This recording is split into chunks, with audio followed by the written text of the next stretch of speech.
continue with example 4. We're going to factor all numerators and denominators. So it says, what's the product of this expression and multiply this expression? We're going to put x cubed plus 4x squared minus 12x over 1.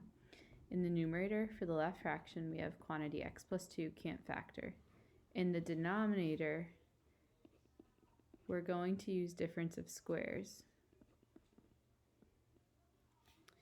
So we know that x squared to the second power is x to the fourth minus 4 squared. So we know a is x squared, b is 4. So then we would have x squared plus 4, x squared minus 4. But then we can break down x squared minus 4, right? X plus 2, x minus 2. Over here, x squared plus 4. So down here we have quantity x squared plus 4 times x plus 2 times x minus 2. And then for the right side, we can factor out an x. So we're left with x squared plus 4x minus 12. We can factor this trinomial. What combo multiplies to negative 12? That adds to 4. 2 and 6. The 2 is negative. So we'd have x minus 2 times x plus 6. So we have x minus 2 times x plus 6.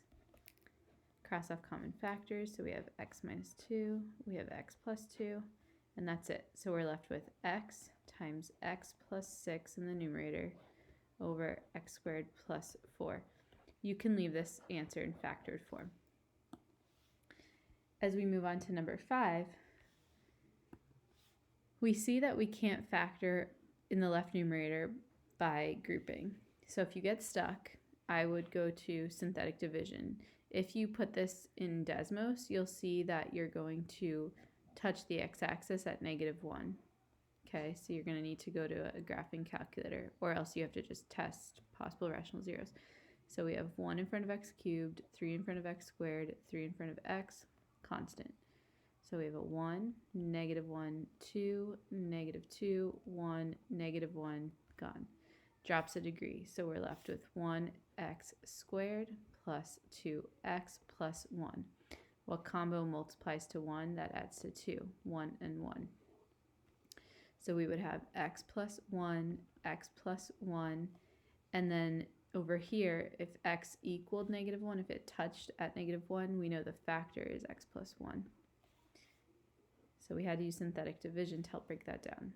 So over here, we would have in the numerator x plus 1 times x plus 1 times x plus 1.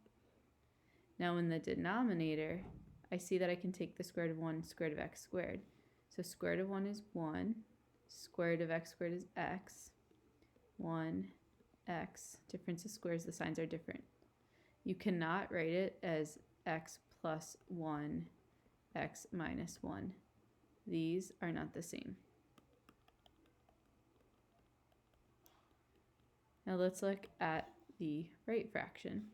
So, no, it says quotient. So we're doing the left fraction divided by the right fraction.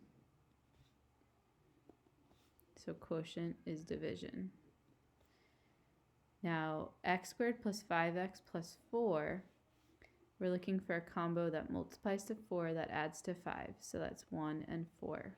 So in this numerator, we're going to have x plus 1, x plus 4. And in the denominator, we're factoring x squared plus 3x minus 4. So what multiplies to -4, that adds to 3. 1 and 4, the 1 is negative to add to a positive 3. So we'll have x minus 1 times x plus 4. We're going to change division to multiplication and flip the fraction on the right. So we have x minus 1 times x plus 4 in the numerator.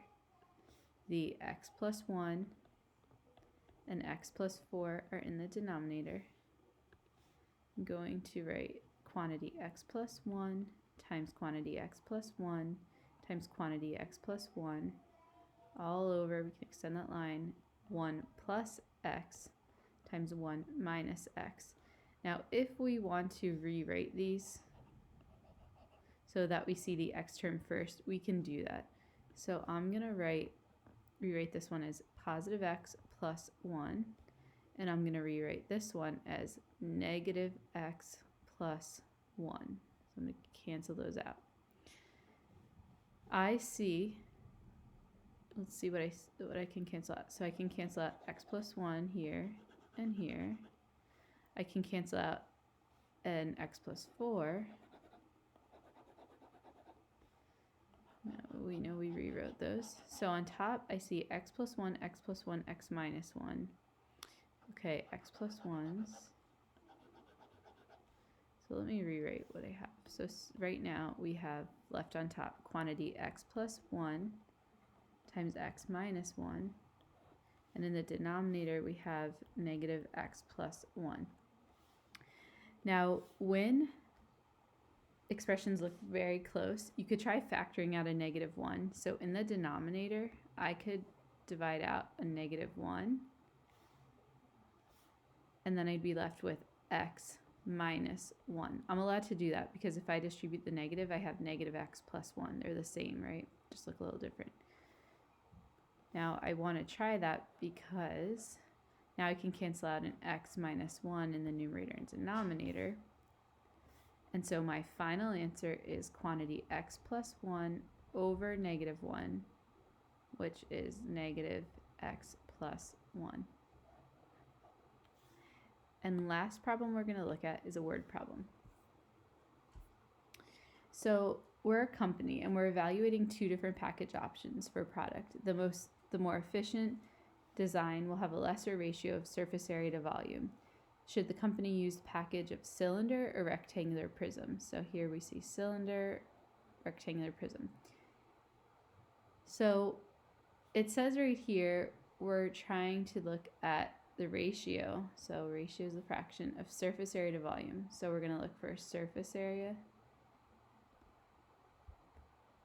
of both of them over volume, and we're going to compare.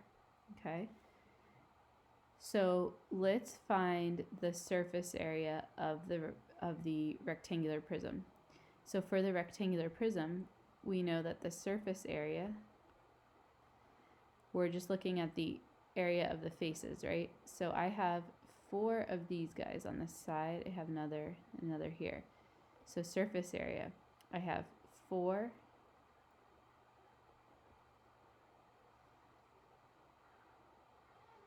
of quantity 2x squared, right? The area of this side is length times width, 2x times 2x, which is the same as 2x squared. And I have 4 of them. So I have 4 of these, right? And I have the top and the bottom. So I have 2, and the area of these are also 2x by 2x. 2x by 2x we create as 2x squared. So our surface area for the rectangular prism, we would write is 4 times 2x times 2x plus 2 times 2x times 2x. We're going to end up with 24x squared, right? So 2 times 2 is 4. 4 times 4 is 16. 16 times 2 and times this. So we should get 24x squared. Double check. So let's see. 4.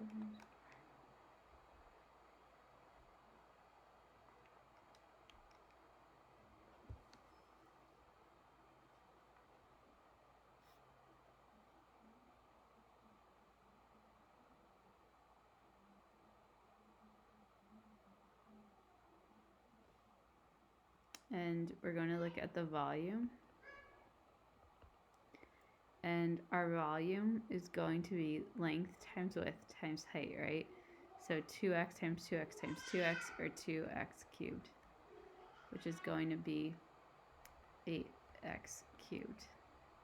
So surface area to volume would be 24x squared over 8x cubed. And when we simplify that, we'll get 3 over x, right? 2 x's cancel on top and bottom, so 1 x is left. You can divide the numerator and denominator by 8. So 24 divided by 8 is 3. So 3 over x is the surface area to volume ratio of the rectangular prism. Now let's look at surface area to volume of the cylinder.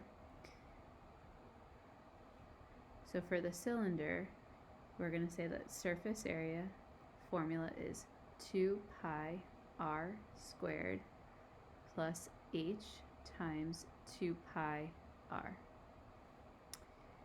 And we're going to fill that in. So we say 2 pi, they tell us that the radius is x. So we say x squared plus, now the height is 2 pi x.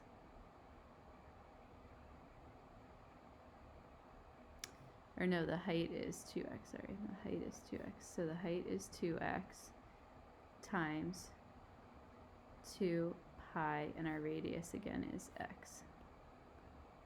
So we have 2 pi x squared plus 2 times 2 is 4. So 4 pi, 2 times 2 is 4 pi x squared. So 2 pi x squared plus 4 pi x squared. And then we have the volume.